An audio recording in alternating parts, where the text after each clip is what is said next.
ہے گر حوصلہ قدم تو بڑھا، تو چلنا شروع کر تو پھر دیکھنا نظر تجھ کو آئے گا رستہ تیرا۔ ہے گر حوصلہ قدم تو بڑھا، تو چلنا شروع کر تو پھر دیکھنا نظر تجھ کو آئے گا رستہ تیرا۔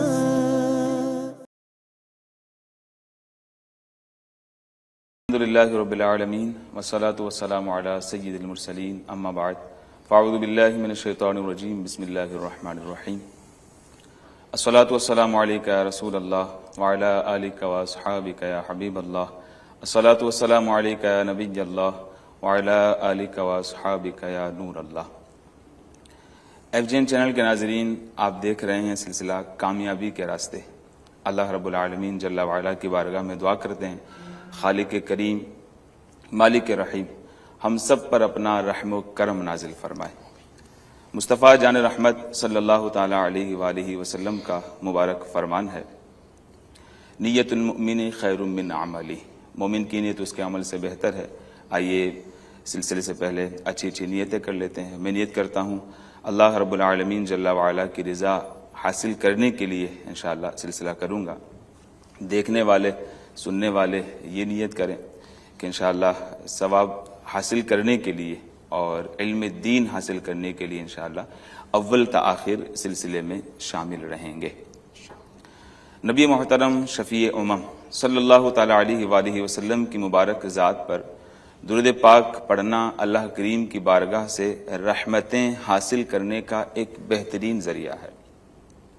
نبی کریم صلی اللہ تعالی علیہ وآلہ وسلم فرماتے ہیں ان اول الناس بی یوم القیامت اکثرہم علی صلاۃ، یعنی لوگوں میں قیامت کے دن میرے زیادہ قریب وہ شخص ہوگا جس نے دنیا میں مجھ پر کثرت سے درود پاک پڑھے ہوں گے۔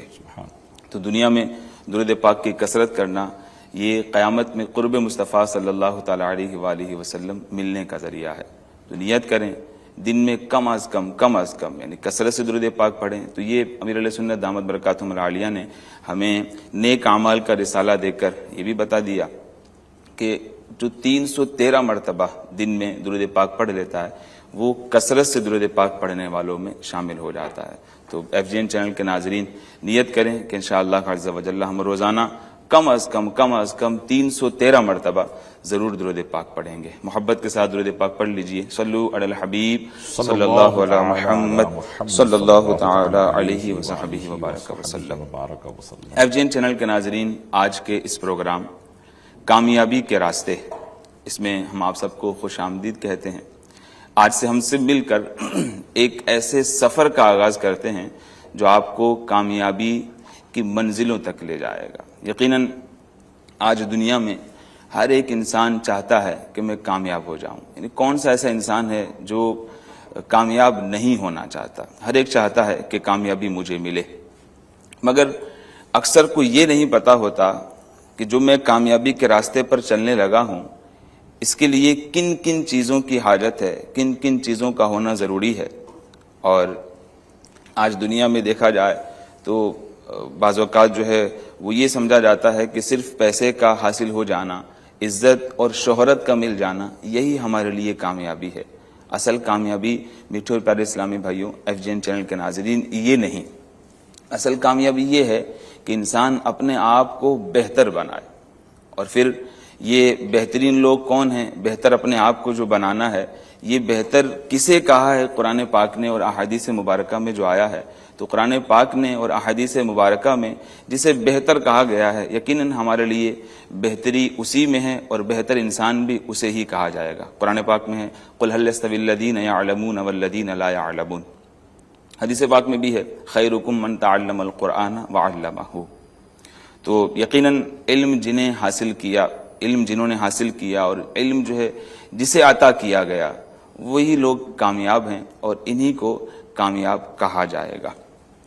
تو پیارے اور میٹھے اسلامی بھائیوں، یہ ایک اہم ترین سلسلہ ہے کہ علم دین کے متعلق، کیونکہ قرآن اور حدیث نے اسے بہتر کہا ہے، تو اب جتنا اہم معاملہ ہوتا ہے اس کے لیے کوششیں بھی اتنی زیادہ ہوتی ہیں. تو آج ہم انشاءاللہ اس سلسلے میں علم دین کے متعلق اور شوق علم دین کے حوالے سے انشاءاللہ ہمارے آنے والے مہمان سے ہم سنیں گے. ہمارے آج کے مہمان جو ہیں وہ بہت ہی محترم شخصیت استاذ الحدیث حضرت مولانا عبد الحلیم چشتی صاحب قبلہ ہمارے ساتھ میں ہیں. ہم سلسلے میں حضرت کو خوش آمدید کہتے ہیں. آپ تشریف لائے سلسلے میں اور رونق بخشی آپ نے. تو ہم بلا تاخیر انشاءاللہ سوالات کا سلسلہ شروع کرتے ہیں اور حضرت سے انشاءاللہ اب مدنی پھول لیتے ہیں. حضور، یہ آج جو ہم سلسلہ کر رہے ہیں اس میں شوق علم دین کے حوالے سے ہمارا یہ ٹاپک ہے، اور اس میں آج دنیا میں ہر کوئی دیکھا جائے جسے تو اپنے کسی نہ کسی شخصیت کو وہ آئیڈیل بنا لیتا ہے کہ ہم جو ہے وہ آئیڈیل بنا کر پھر اسی کے طور طریقے پر چلیں، اور جو جسے آئیڈیل بناتا ہے، جسے پڑھتا ہے، وہ ویسا بنتا بھی ہے. دیکھا گیا ہے کہ جو جسے پڑھ رہا ہوتا ہے پھر وہی ساری صلاحیتیں، وہی ساری چیزیں اس کے اندر آ جاتی ہے. تو ہمارے بہت سارے طلباء کرام بھی ہمارے ساتھ شامل ہیں، FGN چینل کے ناظرین ہیں، دیگر جو دارالعلوم وغیرہ سے کچھ طلباء ہیں وہ بھی ہمیں بعد میں دیکھیں گے. تو شوق علم دین کے حوالے سے ہمارا کون آئیڈیل ہونا چاہیے، اس کے حوالے سے آپ ہماری رہنمائی فرمائیں. الحمدللہ رب العالمین والصلاة والسلام علی سید المرسلین وعلی آلہ واصحابہ اجمعین.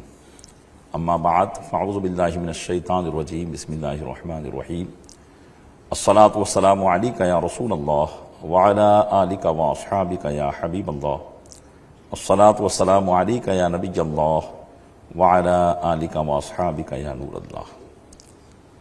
بحمدہ تعالی سب سے پہلے تو میں اپنی دعوت اسلامی کے ایک عظیم شعبے FGN چینل کی ساری ٹیم کا شکریہ ادا کرتا ہوں کہ انہوں نے آج مجھے بطور مہمان یہاں عزت بخشی. اللہ تبارک و تعالیٰ آپ سب کو اس کی جزائے خیر عطا فرمائے. بڑا اچھا سوال آپ نے کیا اور یہ بھی بتایا کہ طالبان علوم نبویہ صلی اللہ تعالیٰ علیہ وسلم بھی اس سلسلے میں شامل ہیں، اور ان میں اکثریت ان کی ہے جو درس نظامی کر رہے ہیں، اور بحمدہ تعالیٰ یہ انہی کے لیے ایک خصوصی پروگرام بھی ہے. اور ہر طالب علم جب بھی طلب علم کے لیے آتا ہے تو اسے علم حاصل کرنے کے لیے سب سے بڑی جس چیز کی ضرورت ہوتی ہے وہ اس کا ذوق و شوق ہوتا ہے. جب تک انسان میں کسی کام کو کرنے کا ذوق و شوق ہوتا ہے وہ اس کام کو بڑے اچھے انداز میں کرتا ہے. اور اگر ذوق و شوق ہی نہیں ہے، مجبوراً وہ اس کام کو کر رہا ہے، تو بہت مشکل ہے کہ وہ اپنی منزل کو پا سکے اور کامیاب ہو سکے. اس لیے ایک طالب علم کو سب سے پہلے علم دین کا شوق اپنے اندر پیدا کرنا چاہیے. اب رہی بات یہ کہ علم دین کا شوق کیسے پیدا ہوگا، آپ نے سوال میں دریافت کیا کہ ہم کسے علم دین کے شوق کے لیے آئیڈیل بنائیں کہ جن کی تاریخ کو پڑھ کر، جن کی ہسٹری کو پڑھ کر، جن کے حالات کو پڑھ کر ہم اپنے اندر علم دین کا جذبہ اور علم دین کو حاصل کرنے کا جذبہ بیدار کر سکیں. تو آئیے میں سب سے پہلے عالم اسلام کی سب سے پہلی درسگاہ، جس کے معلم خود معلم کائنات جناب احمد مختار احمد مجتبی حضرت محمد مصطفیٰ ارواحنا فداہ علیہ تحیت و ثنا صلی اللہ علیہ وسلم ہیں. اور اس درسگاہ میں علم حاصل کرنے والی معمولی ذات نہیں، بلکہ انبیاء کرام کے بعد امت میں سب سے بڑے مرتبے حاصل کرنے والے صحابہ کرام علیہم الرضوان کی ذوات بابرکات ہیں. ان کی بارگاہ میں علم حاصل کرنے والے یہ صحابہ کرام، اور یہ ابتدائی زمانہ ہے، وحی الہی کا نزول ہوتا ہے، صحابہ کرام علیہم الرضوان نبی کریم صلی اللہ علیہ وسلم کی بارگاہ سے علم حاصل کرتے ہیں۔ کچھ تو وہ ہے کہ جنہوں نے اپنا سارا وقت علم دین کے حصول کے لیے وقف کر رکھا تھا، ماشاء اللہ، جن میں حضرت ابو ہریرہ رضی اللہ تعالیٰ عنہ کا نام آپ سنتے ہی رہتے ہیں، حدیث پڑھنے والے جانتے ہیں کہ زیادہ تر انہی سے احادیث مروی ہوتی ہے۔ اور بعض صحابہ وہ ہیں کہ جن کے کاندھوں پر ان کے گھر کی ذمہ داریاں بھی ہیں، اپنے گھر والوں کی کفالت بھی کرتے ہیں اور علم دین بھی حاصل کرتے ہیں۔ اب ان دونوں کاموں کو وہ کس طریقے سے مینج کرتے تھے، کس طریقے سے وہ علم بھی حاصل کرتے تھے اور اپنی دنیا داری کی ذمہ داری کو بھی انجام دیتے تھے۔ تاریخ اسلام میں ایک بڑا بہترین کردار اس میں حضرت عمر فاروق اعظم رضی اللہ تعالیٰ عنہ کا نظر آتا ہے۔ حضرت عمر فاروق اعظم رضی اللہ تعالیٰ عنہ خود فرماتے ہیں کہ میرا گھر مسجد نبوی شریف سے کچھ دوری پر واقع تھا، بنو امیہ بن زید کے محلے میں، اور روزانہ مسجد نبوی شریف میں حاضر ہونا میرے لیے مشکل تھا، لیکن اگر کسی دن میں حاضری نہ دے سکوں تو اس دن جو رسول اکرم صلی اللہ علیہ وسلم نے علم کے موتی لٹائے ہیں اس سے میں محروم ہو جاؤں۔ تو میں نے اپنے ایک پڑوسی جو انصاری صحابی تھے ان سے یہ معاہدہ کیا اور یہ طے کر لیا ہم دونوں نے کہ ایک دن آپ نبی کریم صلی اللہ علیہ وسلم کی بارگاہ میں جائیں گے اور جو وحی کا نزول ہوا اور نبی کریم صلی اللہ علیہ وسلم نے جو علمی گوہر لٹائے وہ آپ وہاں سے لے کر آئیں گے اور مجھے بتائیں گے، اور جس دن میں نہیں جا سکوں گا اس دن آپ کی بھی دنیا داری کے جو معاملات ہیں، نظام گھریلو معاملات ہیں، اس کے نظام کو میں انجام دوں گا، اور ایک دن میں جاؤں گا اور آپ میری جگہ پر وہ سب کام کریں گے جو میں نے پہلے دن کیے تھے۔ ماشاء اللہ، اس طریقے سے ہم کسی بھی دن نبی کریم صلی اللہ علیہ وسلم کی درسگاہ کو مس نہیں کریں گے۔ سبحان اللہ، ہر دن نبی کریم صلی اللہ علیہ وسلم کی درسگاہ میں گویا کہ یوں ہماری حاضری ہو جائے گی، اور جو بھی علمی انکشافات وہاں کیے گئے ہم اس سے بہرور ہو جائیں گے۔ تو یوں دیکھیے یہ حضرت عمر فاروق اعظم رضی اللہ تعالیٰ عنہ کی ذات بابرکات، ان کو کون نہیں جانتا ہے۔ فیضان فاروق اعظم سے دنیا اسلام مالا مال ہے۔ آپ دیکھیں کہ انہوں نے اپنے اندر علم دین کا کیسا شوق بیدار کر رکھا تھا کہ ایک بھی دن کی غیر حاضری ان کو گوارا نہیں تھی۔ ہر دن یہ درسگاہ نبوی صلی اللہ علیہ وسلم میں حاضری دیا کرتے تھے، لیکن کبھی بنفس نفیس اور کبھی اپنے نائب کو بھیج کر، تاکہ جو بھی علمی باتیں ہوں وہ ہم تک پہنچیں۔ سبحان، اسی طریقے سے تاریخ اسلام میں حضرت عبداللہ ابن عباس رضی اللہ تعالیٰ عنہما کا ایک واقعہ جو واقعی ایک جھنجھوڑ دینے والا واقعہ ہے، طلباء کو علم دین کی طرف متوجہ کر دینے والا واقعہ ہے۔ حضرت عبداللہ بن عباس رضی اللہ تعالیٰ عنہما فرماتے ہیں کہ جب نبی کریم صلی اللہ علیہ وسلم اس فانی دنیا سے تشریف لے گئے اس وقت میری عمر بہت چھوٹی تھی، تو میں نے اپنے ایک دوست سے جو انصاری تھے یہ کہا کہ آؤ، ابھی نبی کریم صلی اللہ علیہ وسلم کے بڑے بڑے صحابہ موجود ہیں، چلیں ہم ان کے پاس جا کر علم دین حاصل کر لیں، احادیث نبویہ حاصل کر لیں، فقہ حاصل کر لیں، قرآن کریم کی جو تفاسیر انہوں نے نبی کریم صلی اللہ علیہ وسلم سے سنی ہے وہ حاصل کر لیں۔ تو میرے ساتھی نے یہ کہا، حضرت عبداللہ بن عباس فرماتے ہیں کہ اے عبداللہ بن عباس، ابھی تو عالم اسلام میں بڑے بڑے صحابہ موجود ہیں، تمہاری کیا ضرورت ہوگی؟ تمہارے پاس کون مسئلہ پوچھنے کے لیے آئے گا جبکہ اتنے بڑے بڑے صحابہ موجود ہیں؟ خیر، حضرت عبداللہ بن عباس فرماتے ہیں کہ میں نے اپنے اس ساتھی کی طرف توجہ نہ دی اور میں علم حاصل کرنے میں مشغول ہو گیا، سبحان اللہ، اور میرے شوق کا یہ عالم تھا کہ میں نبی کریم صلی اللہ علیہ وسلم کی صحابہ کی بارگاہ میں جاتا اور ان سے احادیث نبویہ صلی اللہ علیہ وسلم کو سماعت کرتا، سنتا،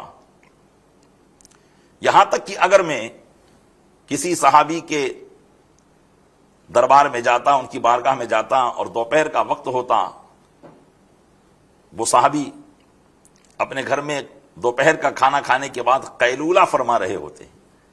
قیلولہ مطلب دوپہر کے کھانے کے بعد کچھ دیر آرام کرنا.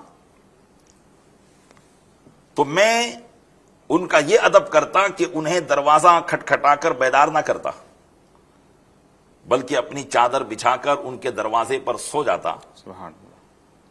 دوپہر کی گرمی ہوتی، دھوپ مجھے جھلسا رہی ہوتی، خاک مدینہ میرے جسم کو چھو رہی ہوتی، یہاں تک کہ جب وہ صحابی بیدار ہوتے، دروازہ کھولتے تو مجھے اپنے دروازے پر پاتے اور کہتے کہ عبداللہ بن عباس رسول اکرم صلی اللہ علیہ وسلم کے چچا کے بیٹے آپ کیوں آئے؟ میں ان سے عرض کرتا کہ میں آپ سے فلاں حدیث لینے کے لیے آیا ہوں جو آپ کے پاس ہے. تو وہ کہتے کہ آپ نے ہمیں بیدار کیوں نہ کر لیا، آپ نے یہ تکلیف کیوں سہی کہ آپ دروازے ہی پر سو گئے؟ تو آپ فرماتے ہیں کہ میں علم حاصل کرنے کے لیے آیا ہوں، اور ایک علم حاصل کرنے والے کا معاملہ یہی ہونا چاہیے. سبحان اللہ. پیارے طلبہ اور FZN چینل کے ناظرین، غور کریں، جس علم کو آج ہم کتابوں کی شکل میں اپنے پاس بالکل آسانی سے پا رہے ہیں، بلکہ آج کے اس اپڈیٹ زمانے کے اندر تو موبائل میں سینکڑوں ہزاروں کتابیں آ جاتی ہیں اور بہت آسانی سے ہمیں وہ کتابیں اور وہ حدیثیں مہیا ہو جاتی ہیں جو ان صحابہ کرام نے کیسی کیسی مشقت اور تکالیف سہ کر وہ حدیثیں انہوں نے روایت کیا تھا. اور پھر غور کریں کہ اس بات کی طرف انہیں کون سی بات متوجہ کر رہی تھی، کون سا دنیا کا پیکیج ان کے سامنے تھا، کون سی کمپنی نے انہیں آفر کر رکھا تھا کہ اگر یہ کورس کر لو گے، اتنی احادیث یاد کر لو گے تو آپ کے لیے ہم اتنا جو ہے پیکیج دیں گے. ان کا یہ شوق کیوں بیدار تھا؟ ان کا شوق صرف اس لیے بیدار تھا کہ وہ اللہ کے محبوب صلی اللہ تعالی علیہ وسلم کی اس حدیث پاک کو سماعت کر چکے تھے جو ابھی آپ نے مولانا حمید الدین صاحب نے بیان کی. خیرکم من تعلم القرآن وعلمہ، تم میں سب سے بہتر وہ لوگ ہیں جو قرآن سیکھے اور سکھائیں. اسی جذبے کے پیش نظر وہ اللہ کے دین کی خدمت کے لیے وقف ہو چکے تھے اور دینی علم حاصل کرنے کے لیے اپنے شب و روز کو انہوں نے وقف کر دیا تھا. آئیے آج کی اس زمانے کی مشہور شخصیت اور زمانے گزشتہ کی مشہور شخصیت ہند و پاک پر جن کا احسان عظیم ہے، اس ذات کا بھی ایک واقعہ میں آپ کو سناتا چلوں. آئیڈیل کی بات آئی ہے تو یقیناً بحمدہ تعالی ہم نے جس ذات کو آئیڈیل بنایا ہے وہ واقعی ہمارے لیے آئیڈیل ہے سبحان اللہ. اور ہر شعبے میں آئیڈیل ہے. ماشاء اللہ. میری مراد اعلی حضرت عظیم البرکت عظیم المرتبت امام احمد رضا خان علیہ رحمت الرحمان ہے. ماشاء اللہ. سبحان اللہ. آپ کا معاملہ یہ تھا کہ بچپن ہی سے آپ نے اپنے شب و روز علم اور علم دین کی خدمت کے لیے وقف کر رکھے تھے. ماشاء اللہ. پڑھائی کے زمانے کا عالم خود بیان کیا جاتا ہے کہ بچپن ہی سے آپ نے پڑھائی شروع کر دی تھی، اور اس کی وجہ یہ تھی کہ آپ کا گھر ایک علمی گھر تھا. دادا بھی عالم دین، والد گرامی بھی عالم بعمل. سبحان اللہ. بچپن ہی سے علم حاصل کرنے کا آپ کو ایسا شوق تھا کہ بغیر ناگا کیے ہر دن علم حاصل کرنے کے لیے جایا کرتے. سبحان اللہ. کسی بھی دن آپ کی ناگا نہیں ہوتی تھی، ہر دن آپ علم حاصل کرنے کے لیے بغیر ناگا کیے جاتے تھے، سوائے ایک دن کے جو ہفتے کا چھٹی کا دن ہوتا ہے اس دن آپ نہیں جاتے. اس کے علاوہ سارا دن آپ جو ہے علم حاصل کرتے تھے. پیارے طلبہ، یقیناً ان بزرگوں کی اور صحابہ کرام کی آپ حیات مبارکہ کو دیکھیں تو یقیناً ہمارے شوق میں اضافہ ہوتا ہے کہ یہ ان حضرات نے جو بڑے بڑے مرتبے پائے ان کا جو آج شہرہ ہے اللہ و رسول عز و جل و صلی اللہ علیہ وسلم کی بارگاہ میں جو ان کی مقبولیت ہے، اس کی وجہ کیا ہے؟ اس کی وجہ یہی ہے کہ انہوں نے اپنے آپ کو صرف اور صرف علم دین کے لیے وقف کر رکھا تھا۔ سبحان اللہ، سبحان اللہ۔ اس لیے ہم بھی اپنے آپ کو علم دین کے لیے کوشش کریں۔ اللہ تعالیٰ نے ہمیں وقت دیا ہے، جتنا وقت ہم کو علم دین کے لیے ملا ہے اس سارے وقت کو علم دین کو حاصل کرنے ہی میں صرف کر دیں تو یقیناً ہمارے لیے کامیابی ہی کامیابی رہے۔ سبحان اللہ، سبحان اللہ۔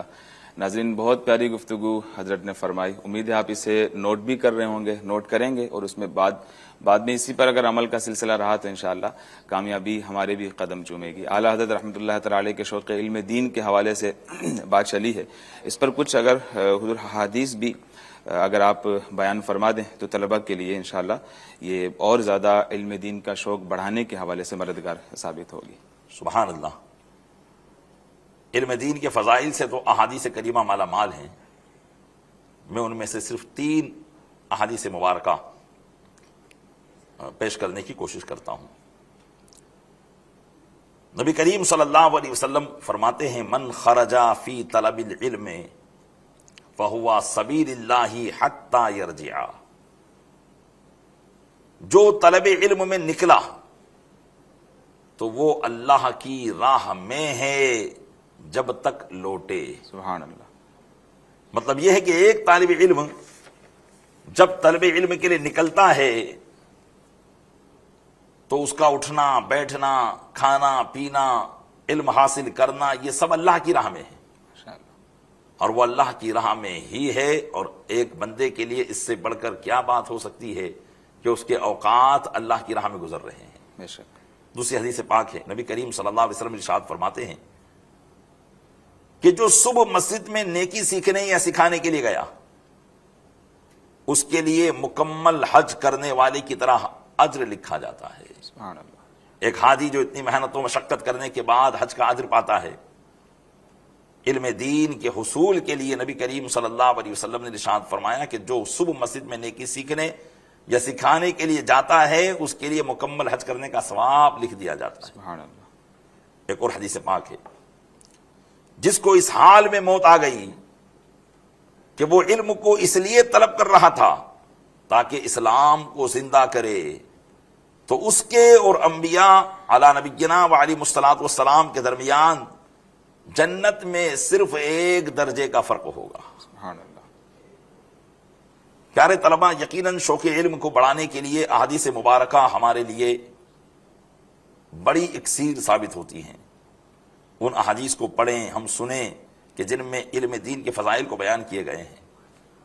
بسا اوقات علم دین کے مقابلے میں دنیا کا علم لایا جاتا ہے اور کوشش کی جاتی ہے کہ دنیا کا علم بھی حاصل کرے۔ یقیناً علم کوئی بھی ہو اچھی چیز ہے، علم حاصل کرنا چاہیے، دنیا کا بھی کرنا چاہیے، دین کا بھی کرنا چاہیے، لیکن ایک دینی علم حاصل کرنے والے کی ایک یہ سوچ ہو جاتی ہے، وہ کچھ ایسی احساس کمتری کا شکار ہو جاتا ہے کہ میں دینی علم حاصل کرنے کے بعد کیا حاصل کروں گا، میری تنخواہ کتنی ہوگی، میرا مشاہرہ کتنا ہوگا۔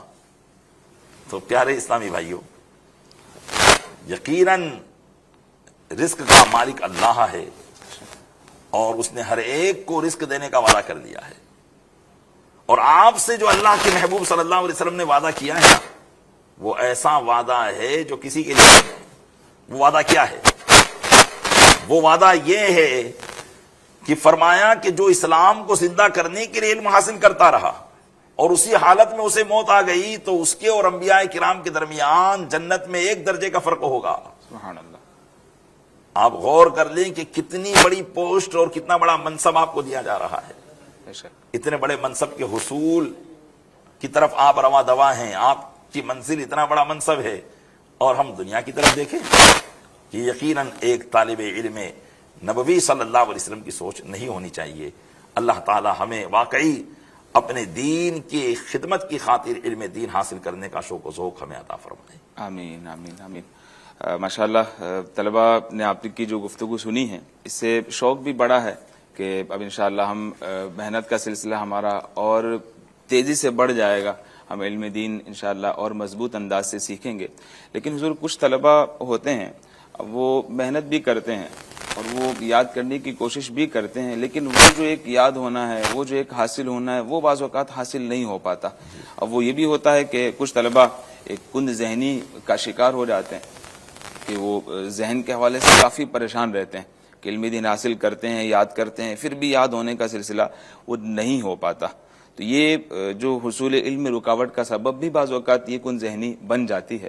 تو اب اس کے لیے یعنی کوئی کن ذہنی ختم ہو جائے، ہماری قوت حافظہ ہمارا بڑھ جائے، اور کامیابی جو بزرگان دین کے واقعات سنتے ہیں، جو طلبہ ایک اچھے نمبرز لاتے ہیں، اب ان کی طرح ہم بھی بن جائیں، اور وہ جو بزرگان دین کامیاب ہو گئے ان کا حصہ کچھ ہمیں بھی مل جائے، تو یہ کند ذہنی ہماری ختم ہو، قوت حافظہ ہمارا بڑھ جائے. اس کے حوالے سے کچھ اگر علاج آپ بیان فرمائیں، اور پھر کچھ یہ بھی اسباب بھی بیان فرما دیں کہ کند ذہنی کے اسباب کیا بن جاتے ہیں جس کی وجہ سے ذہن ہمارا کمزور ہو جاتا ہے. ماشاءاللہ. ابھی سابقہ گفتگو میں اعلیٰ حضرت رضی اللہ تعالیٰ عنہ کا ذکر خیر آپ نے سماعت کیا. آئیے اپنی اس سوال کے جواب کا آغاز میں اعلیٰ حضرت رضی اللہ تعالیٰ عنہ کے قوت حافظہ سے کرتا ہوں. سبحان اللہ. کہ ہمارے بزرگوں کے قوت حافظہ کیسے مضبوط تھے، پھر اس کی وجہ بھی انشاءاللہ بیان کریں گے. اعلیٰ حضرت رضی اللہ تعالیٰ عنہ خود فرماتے ہیں کہ میں نے اپنے استاد سے کبھی بھی چوتھائی کتاب سے زیادہ نہیں پڑھی، کیا بات. مگر شوق مطالعہ اور ذہانت کا یہ عالم تھا کہ چوتھائی کتاب استاد سے پڑھنے کے بعد بقیہ ساری کتاب کا خود مطالعہ فرما لیتے سبحان اللہ. اور یاد کر کے سنا دیا کرتے تھے.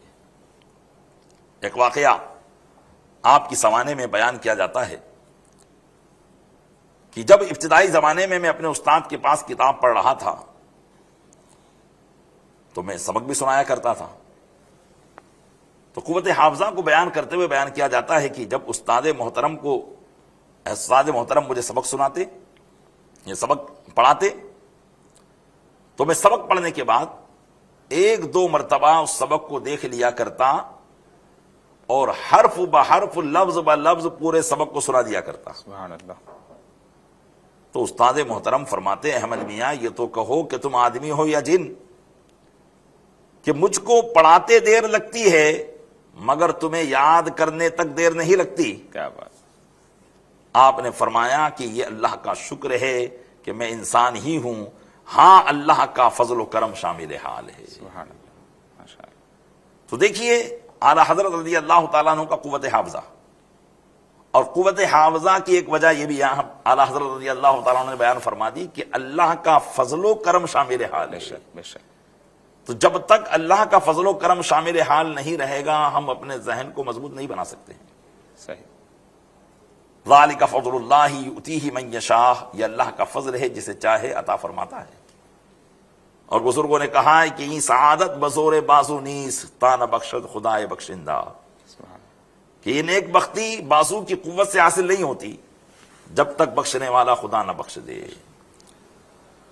تو پتہ چلا کہ قوت حافظہ کے لیے اور کن ذہنی سے بچنے کے لیے ہمیں سب سے پہلے اللہ کے فضل کی ضرورت ہے، اور اللہ کا فضل اگر شامل حال ہو گیا تو پھر ہم اپنے ذہن کو مضبوط سے مضبوط تر بنا سکتے ہیں. بے شک. اور اسی کے ساتھ ساتھ حافظے کو کمزور کرنے کے کچھ ظاہری اسباب بھی ہیں. ان ظاہری اسباب سے اگر ہم بچیں گے تو یقیناً ہم اپنے حافظے کو مضبوط بنا لیں گے. ظاہری اسباب جن میں کچھ شرعی امور بھی داخل ہیں اور کچھ طبعی امور بھی داخل ہیں. شرعی امور تو یہ کہ اپنا یا کسی اور کا ستر دیکھنے سے بچیں، چکنائی والی چیز، کھٹی اور بلغم پیدا کرنے والی چیزیں کھانا، یہ حافظے کو کمزور کرتی ہے. چکنی چیزیں یا بلغم پیدا کرنے والی چیزیں یہ حافظے کو کمزور کرتی ہے. اور بالخصوص جو حافظے کو کمزور کرتی ہے وہ رات و دن گناہوں کے ارتکاب کا کرنا. گناہوں کا ارتکاب بھی حافظے کو کمزور کر دیتا ہے. اس لیے ایک طالب علم کو گناہوں سے بچنا نہایت ضروری ہے. ویسے تو ہر مسلمان کو بچنا ضروری ہے، لیکن جو طلباء کن ذہنی کے شکار ہیں وہ غور کریں کہ کہیں مجھ سے کوئی گناہ تو سرزد نہیں ہو رہا ہے، میرے رب کی نافرمانی تو نہیں ہو رہی ہے۔ بحمدہ تعالیٰ میرے لیے سنت نے ہمیں فکر مدینہ دی ہے، سبحان اللہ۔ اگر ہم اس پر سختی کے ساتھ عامل ہو جائیں اور پابند ہو جائیں تو یقیناً یہ عمل کی پابندی ہمیں جہاں گناہوں سے روکے گی وہاں ہمارا حافظہ بھی مضبوط ہو جائے گا۔ تو حافظے کی کمزوری کا ایک بڑا سبب گناہ بھری زندگی ہے، لہذا اپنے حافظے کو مضبوط بنانے کے لیے، عذاب الہی سے نجات پانے کے لیے اور جنت کی ابدی نعمتوں سے لطف اٹھانے کے لیے زندگی کو غنیمت جانتے ہوئے گناہوں سے کنارہ کشی اختیار کرنے کی ہمیں کوشش کرنی چاہیے اور توبہ و استغفار کو اپنا معمول بنانا چاہیے۔ انشاءاللہ اللہ کا فضل اور کرم ضرور شامل حال ہو جائے گا۔ سبحان اللہ۔ یقیناً وہ طلباء کرام جو بہت یاد کرتے ہیں لیکن یاد ہونے کا سلسلہ نہیں ہو پاتا، اتنا مضبوط نہیں ہو پاتا، جیسا کہ استاذ محترم نے فرمایا، اللہ تبارک و تعالیٰ کا فضل تلاش کریں، اللہ تبارک و تعالیٰ کی بارگاہ میں دعا کرتے رہیں، اور یہی دعاؤں کے سبب انشاءاللہ ہمارا حافظہ بھی تیز ہوگا، اور جو چیزیں بیان کی گئی کہ کھٹی چیزیں ہیں، چکناہٹ والی چیزیں ہیں، گناہوں میں زندگی گزارنا، یہ بعض اوقات کن ذہنی کا سبب بن جاتا ہے۔ اور یقیناً ہمارا جامعۃ المدینہ میں رہنا ہوتا ہے تو اپنی زندگی کا جائزہ بھی لیں، اپنے شب و روز کا جائزہ بھی لیں کہ کہیں نہ کہیں ایسا تو نہیں ہے کہ ہماری زندگی گناہوں میں گزر رہی ہے، دل آزاریوں میں گزر رہی ہے، ایک دوسرے کو تکلیف دینے میں ہماری زندگی گزر رہی ہے۔ رہتے ہیں طلبہ ساتھ میں رہتے ہیں، کچھ نہ کچھ پرابلمس ہو ہی جاتی ہیں، درگزر سے کام لیں، اللہ تبارک و تعالیٰ کی بارگاہ میں دعا کرتے رہیں، انشاءاللہ ہمارا حافظہ بھی تیز ہوگا اور کامیابی انشاءاللہ ہمارے قدم چومے گی۔ جامعۃ المدینہ کے اندر حضور ماشاءاللہ آپ کافی عرصے سے تدریس فرما رہے ہیں اور طلباء کے سارے معاملات وہ بھی آپ کے سامنے ہیں۔ ایک طالب علم کو جامعۃ المدینہ میں کیسے رہنا چاہیے، اس کے رہنے کا انداز یہ جامعۃ المدینہ میں کیسا ہونا چاہیے، یہ بھی آپ اگر بیان فرمائیں تو انشاءاللہ بہت سارے طلباء جو ہیں وہ اس سے آپ کے مدنی پھول لیں گے اور تربیت بھی حاصل کریں گے، اور اسی کے مطابق اگر وہ شب و روز اپنے جامعۃ المدینہ میں رہ کر گزاریں گے تو انشاءاللہ ان کے لیے بہت معاون ثابت ہوگا اور وہ کامیابی حاصل کریں گے۔ جی حضور۔ ماشاءاللہ، سب سے پہلے تو طالب علم خود اپنے آپ سے پوچھے کہ میں جامعۃ المدینہ میں کیا کرنے کے لیے آیا ہوں۔ صحیح۔ سوال کرے اپنے آپ سے کہ میں یہاں کس لیے آیا ہوں، میرا مقصد کیا ہے۔ ہمارے استاد گرامی اکثر ایک شعر ہمیں سنایا کرتے تھے جو یقیناً ایک طالب علم کے جامعہ یا دارالعلوم میں آنے کے مقصد کو واضح کر دیتا ہے۔ وہ فرماتے تھے، ہمیں دنیا سے کیا مطلب، مدرسہ ہے وطن اپنا۔ ہمیں دنیا سے کیا مطلب، مدرسہ ہے وطن اپنا، مریں گے ان کتابوں پر، ورق ہوگا کفن اپنا۔ کیا بات۔ مریں گے ان کتابوں پر، ورق ہوگا کفن اپنا۔ تو عزیز طلبہ، آپ غور کر لیں کہ ہم اگر جامعۃ المدینہ میں واقعی علم کے حصول کے لیے آئے ہیں تو دنیا داری پھر ہمارے ذہن میں نہیں ہونی چاہیے۔ صحیح۔ ہر کام کا ایک وقت ہے۔ آپ اعلیٰ حضرت رضی اللہ تعالیٰ عنہ کا یہ شعر اکثر سنا کرتے ہیں، اے رضا ہر کام کا ایک وقت ہے۔ تو یقیناً ہر کام کا ایک وقت ہے۔ ہم یہاں پر آئے ہیں، کس لیے آئے ہیں؟ ہم یہاں پر پریکٹس کے لیے آئے ہیں، ہم یہاں پر مشق کے لیے آئے ہیں، ہم یہاں پر اپنی علمی اور عملی زندگی کو ایک جامہ پہنانے کے لیے آئے ہیں۔ جامعۃ المدینہ میں رہ کر ہمیں صرف اور صرف اس کی فکر کرنا ہے کہ علم میں مجھے ترقی کیسے حاصل ہوگی، عمل میں ترقی کیسے حاصل ہوگی، میں ایک پرہیزگار تقوی شعار عالم دین کیسے بنوں گا۔ ایک طالب علم روز مرہ اسی بات پر غور و فکر کرتا رہے اور حساب بھی کرتا رہے کہ کیا میں اپنے ان منصوبوں میں کامیاب بھی ہو رہا ہوں کہ نہیں ہو رہا ہوں، کیا کہیں میری نماز کو قضا کرنے کی معاذ اللہ عادت تو نہیں پڑی ہوئی ہے، یا جماعت واجبہ کو چھوڑنے کی عادت تو نہیں پڑی ہوئی ہے، اللہ یا کئی معاذ اللہ رب العالمین میں اساتذہ کرام کی بدگوئی یا مجلس جامعۃ المدینہ کی بدگوئی میں تو مبتلا نہیں ہوں، یا معاذ اللہ میری کوئی ایسی سوچ تو نہیں بن رہی ہے جس سے دین کا نقصان ہو جائے۔ ان باتوں پر اسے نہایت غور و فکر کرتے رہنا چاہیے۔ یہ پریکٹس کی زندگی ہے۔ اگر اس زندگی میں آپ پڑھنے کا شوق رکھیں گے، درسی کتابوں کے علاوہ خارجی کتابوں کا مطالعہ کریں گے، فقہ کا مطالعہ کریں گے، تفسیر کا مطالعہ کریں گے، اور یہ شوق آپ کی عادت میں آ گیا تو انشاءاللہ الکریم آپ یہاں سے فارغ ہونے کے بعد بھی آپ کا شوق مطالعہ کم نہیں ہوگا، صحیح، کیونکہ جامعہ کی زندگی پریکٹس کی زندگی ہے، ایک مشق کرنے کی زندگی ہے۔ اسی طرح اگر آپ یہاں پر جامعۃ المدینہ میں رہ کر پابندی سے شریعت مطہرہ پر عمل کرنے والے بن گئے تو یہاں سے فارغ ہونے کے بعد بھی آپ ایک باعمل عالم رہیں گے۔ سبحان اللہ۔ اس لیے یہ جو جامعہ کا نظام ہوتا ہے، جدول ہوتا ہے، نظام الاوقات ہوتا ہے، یہ واقعی بعض طلباء کے لیے ہو سکتا ہے کہ نفس پر گرا گزرتا ہو، لیکن یہ نفس کو اس بات کا عادی بنایا جا رہا ہے، اس بات کی طرف نفس کو متوجہ کیا جا رہا ہے تاکہ نفس آپ کا مطیع ہو جائے، آپ نفس کے مطیع نہ رہیں کہ آپ کا نفس جو کہے بعد میں وہ کریں، تو پھر ہم دین کی خدمت بھی نہیں کر سکیں گے۔ اگر نفس کے مطیع ہو گئے، نفس کے فرما بردار ہو گئے تو ہم دین کی خدمت نہیں کر سکیں گے۔ اس لیے نظام الاوقات جو ہوتا ہے یہ یقیناً 100% ہماری طبیعت کے مطابق نہیں ہوتا، اس میں کچھ ہمارے لیے مشقتیں ہوتی ہیں، صحیح، اور مشقت میں ڈھال کر ہی تو آدمی کو ہیرا بنایا جاتا ہے،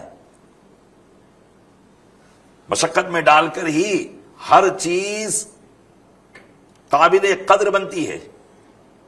ہمیں قابل قدر بھی بننا ہے اور مشقت بھی برداشت نہیں کرنا ہے تو پھر ہمارے لیے ہمارا جو منصوبہ ہے وہ کامیاب نہیں ہوگا۔ صحیح۔ اس لیے پیارے طلباء، اپنی زندگی کو علمی اور عملی لحاظ سے مکمل جامعۃ المدینہ میں ڈھال لیجئے۔ عمل کیا ہے؟ عمل تو آپ کو تو کیا ہر مسلمان کو کرنا ہے، تو ایک طالب علم ہونے کے اعتبار سے پہلے تو ہم مسلمان ہیں، صحیح، ایک مسلمان ہونے کے اعتبار سے شرعی طور پر ہم پر پابندیاں لازم ہیں، بے شک، لیکن یہ اللہ کا فضل ہے کہ اس نے ہمیں اپنے دین کی خدمت کے لیے چن لیا ہے۔